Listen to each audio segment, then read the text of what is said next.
بسم الله الرحمن الرحيم. وعباد الرحمن الذين يمشون على الأرض هونا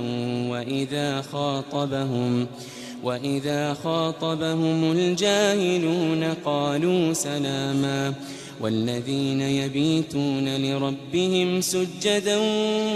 وقياما والذين يقولون ربنا اصرف عنا عذاب جهنم إن عذابها كان غراما إنها ساءت مستقرا ومقاما والذين إذا أنفقوا لم يسرفوا ولم يقتروا وكان بين ذلك قواما والذين لا يدعون مع الله إلها آخر ولا يقتلون النفس التي حرم الله إلا بالحق ولا يزنون ومن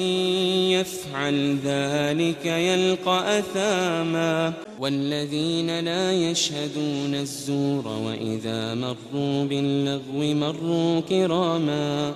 والذين إذا ذكروا بآيات ربهم لم يخروا عليها صما وعميانا والذين يقولون ربنا هب لنا من أزواجنا وذرياتنا قرة أعين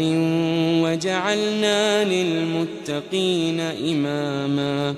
أولئك يجزون الغرفة بما صبروا ويلقون فيها تحية وسلاما خالدين فيها حسنت مستقرا ومقاما.